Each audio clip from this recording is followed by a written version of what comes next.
Hei, Jan og Mattis her. Gjennom 3 episoder tar vi deg med på sommerens 2-ukers tur i Børgefjell, så heng med!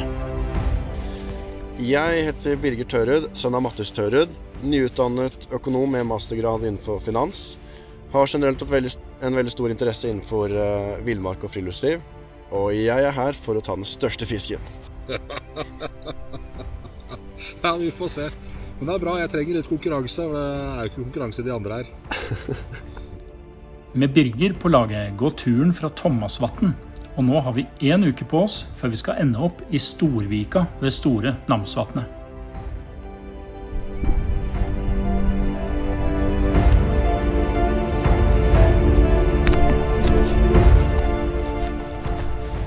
Ja, klokka ble litt over 12 før vi kom oss av gårde nå på dag 9. Vi er på Gjengelveien. Leo han viser klare tegn på at han er sliten etter mange tøffe og varme dager.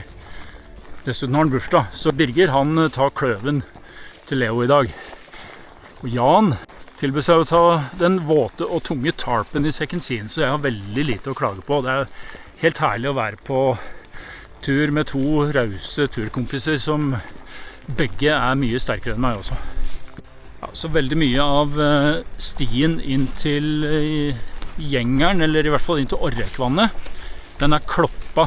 En ting er at det er lett å gå på der det er tung myr. Det blir glatt da, nå som det regner. Men det er også et veldig viktig tiltak for å skåne terrenget. Så all ære til de som står bak dette her.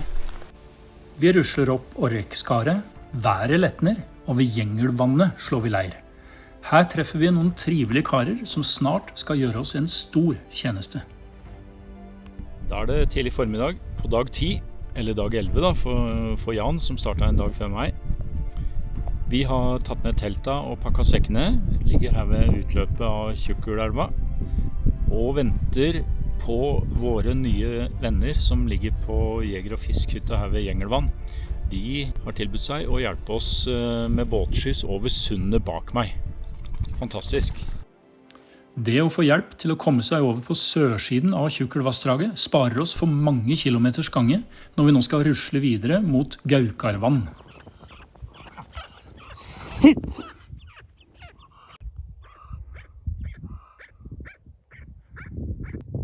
Ja, der gikk vi rett på et kull med knapt flyvedyktige rypunger. Så vi går en pen bue rundt og lar dem være i fred. Ja, da er vi kommet oss hit til Gaukarvann. Vi har slått leir, fått i oss litt lunsj. Birger er igjen borte i Lille Tjukkeren eller i områdene der. Kommer hit etter hvert. Så jeg skal prøve noen kast. Så lærte vi av de folka vi møtte på Gjengeren at det kunne være lurt med en sånn flueopphenger. Sånn en halvmeter over sluken. Å ja da, der var den, vet du. Første kastet!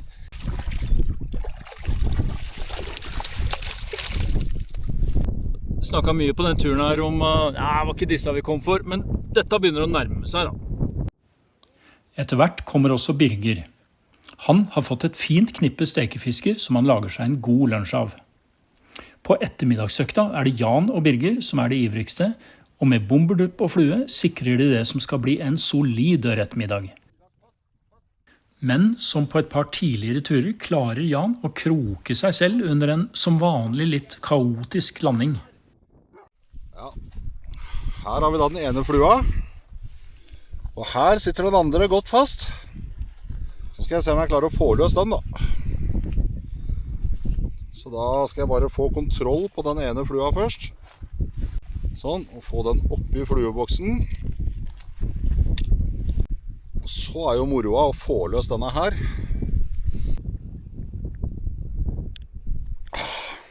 Har du en ledermann eller noe sånt, Mattis? Men du, Jan... Helvete, den sitter. Jeg tror bare jeg må trene igjennom, ja. Du må trene igjennom, og så må vi ta mottaken. Og det er veldig synd, for vet du hvor mye tid jeg har brukt på å binde den flua? Er det begge, eller? Nei, det er bare den ene. Kom, det går bra. Der, ja. Fikk du den? Ja, han brakk i hvert fall. Ja, han er av. Der, vet du. Yes. 1 Nydelig. Veldig bra.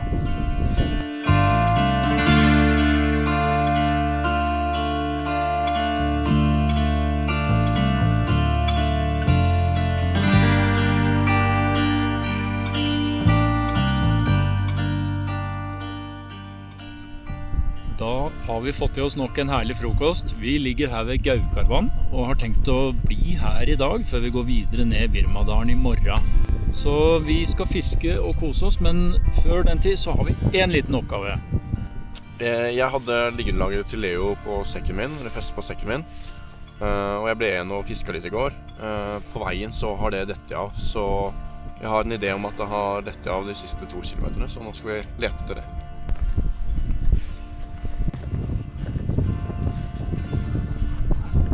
Der er den. Jøgge. Ja, men så bra da. Det var verdt å ta seg den halvtimen dette tok. Det kunne jo tatt mye lenger, men en ting er liksom underlaget. Vi hadde fint klart oss uten, men det er ikke noe kult å tenke på at noe sånt ligger igjen uti her. Så dette var bra. Og High five! en gang til. Etter den korte leteaksjonen bruker vi resten av dagen på å ta livet med ro, og dagens eneste mål er å skaffe en skikkelig haug med fisk både til lunsj og middag. Og igjen er det Jan og Birger som er de ivrigste og dyktigste. Ja da! Deilig! Oi, oi, oi, oi, oi. Fy fader, ass. Den har du jobbet for. Den har jeg jobbet for, ass. Det var godt. Det er til og med fiskeblod i ansiktet. Da er det i gang. Game on!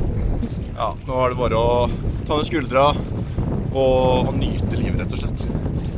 Ja, det er! Du sitter godt. Oi, oi, oi. Den er fin. Der! Ja da! Herlig! Yes! Deilig, deilig! Sitter en flue i genseren min. Skal vi få tatt den. Sitt. Dette er bra, altså. Hvis du kan gå på baksiden av meg nå, Mattis, rundt sanga, og så tar du flua som sitter fast i genseren min. Lunsjen er redda. Bare sitt helt stille. Ja, skal ikke bevege meg når du har skarpe gjenstander bak ryggen min, nei. Er det Dr. Tørud? Hva kan vel gå galt? Pasient Monsen. Sånn. Perfekt.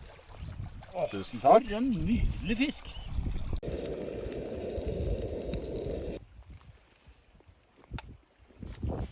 Det blir ikke bedre, ass.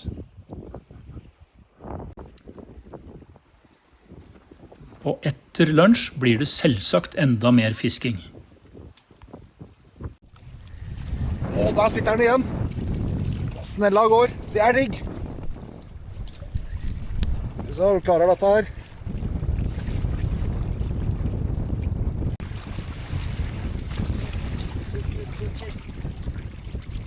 Ah, der har vi den!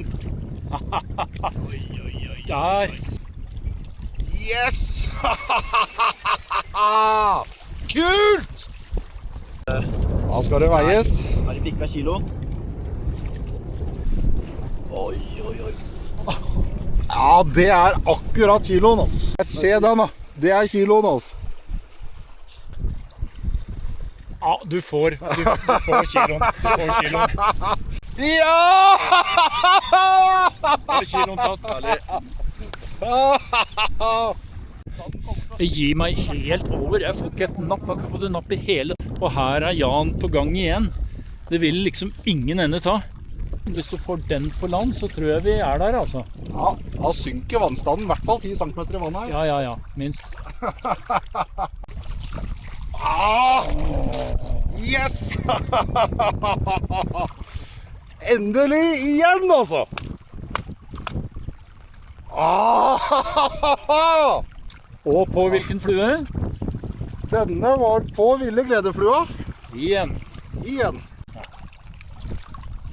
Ville gledeflua, vet du, den svikter ikke. Nei, det er jo ikke tilfeldig, for at det er en sånn steinflueinvitasjon, og her tyter det av steinfluer, så det er helt åpenbart at det er det som gjelder. Men det er også noen da, som har gått på Zulu.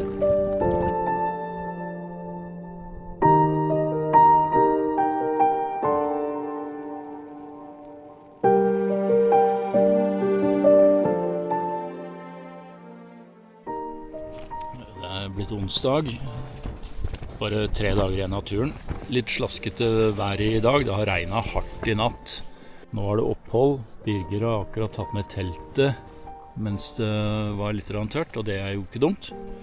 Så nå blir det en rolig morgenstund her og et par kaffekopper og litt frokost. Så skal vi bevege oss her fra Gaukarvann og nedover Virmadalen. Så vi ser hvor dagen ender. Ja, vi er nede i Virmadalen. Det har gått 1,5 time. Holder oss litt opp i lia for å unngå de verste myrene langs elva. Skal vi følge Virmadalen helt ned, skal vi krysse på den brua som er nede ved Store Namsvatn. I myr og delvis litt kronglete terreng blir det 15 km marsj i dag, før vi gode og slitne slår leir litt oppover langs Orvaselva. Og dagen etter går vi videre mot Beinvanna.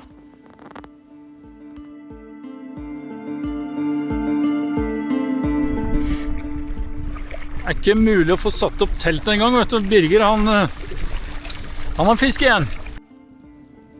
Denne første kvelden ved Beinvanna byr på godt fiske, og Birger pådrar seg god gammeldags fiskefeber. Spenningen nå er om noen nå helt på slutten av turen kan utfordre Jan i fiskekonkurransen. Jeg måtte prøve noe kast jeg nå, og her sitter det på en fin fisk. Jeg må legge fra meg kamera. Og der skulle endelig jeg få en fisk på land også. Satt langt inne, så i dag lukter det en skikkelig fiskemiddag. Herlig! Da er det morgen på den siste hele dagen her i Børgefjell. I morgen så bærer det ned til Store Namsvatn, og det blir båtskyss tilbake til sivilisasjonen. Så hva er planen din i dag, Birger? Nei, jeg har jo et blodig mål om å klare den kilostørreten da. Så jeg beveger meg nok litt rundt vannet her, og så kanskje komme opp på høyden der, og broderen har bursdag, det var hyggelig å ringe han. Så ta litt som det kommer, men det blir nok en del fisking, ja. Og du da, Jan? Kan si mye rart om meg, men jeg er jo innerst inne en snill sjel. Så jeg skal la Birger i så stor grad som mulig uten konkurranse få mulighet til å ta den kilosfisken og slå meg. Så planen min er å faktisk ikke engang knyte skoa i dag. Kanskje tusle litt bortover vannet her, fiske litt. Hvis jeg skal gå på en topp, så blir det nærmeste toppen oppi her, bare for å se litt. Rett og slett bare ta livet helt med ro og nyte den siste gode dagen. Og jeg tenker jeg pakker en lett dagstursjekk, så tusler jeg meg en tur ned Beinvassdalen eller et eller annet, kanskje litt rundt vannet her. Få se, ta det litt som det kommer. Dagstur med fiskestanga og Leo, altså. Fy filleren, jeg gleder meg. Ses i ettermiddag. Skitt fiske. Takk, du også.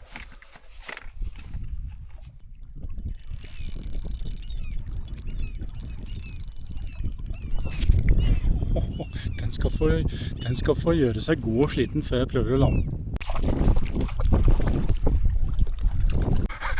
Å, kjære vene for en fisk. Det var på hekta, altså. Men se her da. Se her. Dette her. Det er godt over kiloen, altså. Nå skal vi ta livet av den, og så skal vi veie en middag.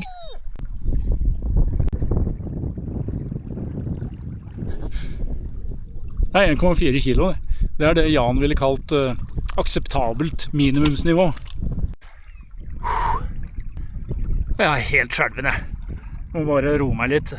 Tok på en sulu, satt veldig godt i kjeven på fisken, og røyk i knuten akkurat i forbindelse med landingen, men vi berga greit da. Men se på dette her da. En smellfeit Børgefjellørret. Helt latterlig. En kaffekopp, 2 kast, og der er den igjen. Dette er også fin fisk, altså.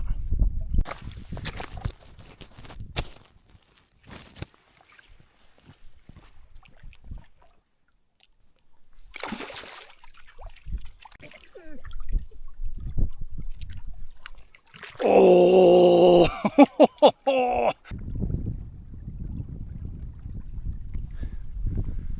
Er ikke det en kilo blank, så vet ikke jeg. Dette her lover veldig bra for den uformelle fiskekonkurransen vår da, i og med at det er egentlig siste dagen. Det er siste dagen fiskekortet vårt gjelder også, så Nå skal gutta få noe å stri med her. Jeg gir meg nå. Det noe med måtehold. Det ble jo ikke så lange fisketuren. Nå jeg straks tilbake i leiren. Fortsatt tidlig på dagen. Men nok nok. Vi har det vi trenger. Stresser du? Jeg stresser fælt. Det har vært vondt. Du var våt. Du var våt. Ja, det ble du også nå for å velte Silas kaffekjellen. Helvete. Det gøy med hund. Det Jensens glede da. Ja, se her da. Det rørende. Ja, fint det. Ja, koser jeg meg. Ja. Så fint. Silas, slutt da. Ja, ser jeg Birger rundt svingen her også, på vei tilbake til leiren, for å se hva han bringer da. Nei, så satan, se på det der. Yes. Da gikk det som jeg håpet. Yes. Å, du kødder. Se her da. Fy av meg. Det helt nydelig, altså. For et beist. Det jo helt fantastisk. Jeg drømmer om halvannen, altså. Men, ja, du skal ikke se bort fra at den bikker 1,5, altså. Den bikker 1,5. Jeg har vekta i lomma, jeg. Og den stopper på 1,3. Det lar seg høre, altså. Det det første kilosfisken. Ja, jeg kunne bare drømme om 1,3 kilo sørret for den turen, altså. Det så moro, og jeg holdt på å gi opp. Jeg meget fornøyd. Det holder med en fisk om dagen da. Den store fisken til Birger ble også turens siste. Fisken var lang og slank, og med normal K-faktor ville den veid over 2 kilo, og dermed tatt en soleklar seier i fiskekonkurransen. Kjøttet var uansett helt upåklagelig, og denne siste kvelden bød på nok et måltid i verdensklasse, hvor både 2- og 4-beinte kunne fråtse i herlig ørret.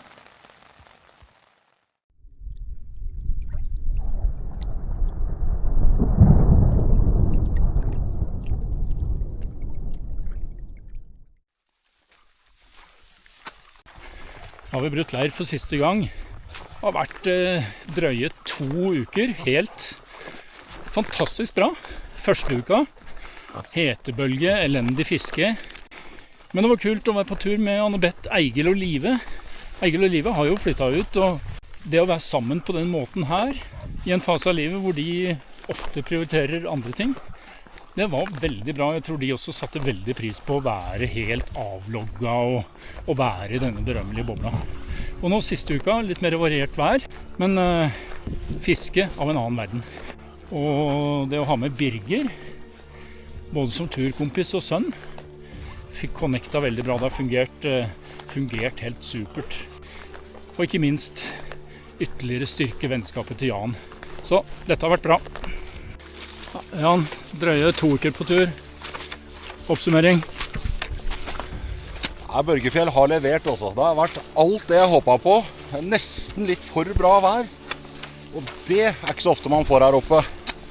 Fiske har jo vært krevende, men når man først knakk koden, så gikk det også veldig greit. Så det har stort sett vært gode middager, fine dager. Ingen skader på hverken dyr eller mennesker. Det har bare vært kos. Ja, og Birger, du jo en dreven friluftsmann, men dette vel din lengste fjelltur så langt. Hva tenker du, hva har dette gjort med deg? Jeg synes det har vært utrolig kult å få være med dere på tur. Dere jo litt mer erfarne enn meg, og så hadde jeg ett mål før den turen her. Og det var å bryte kilosgrense. Og det har jeg jaggu meg klart, så jeg er meget happy. Det har vært helt perfekt.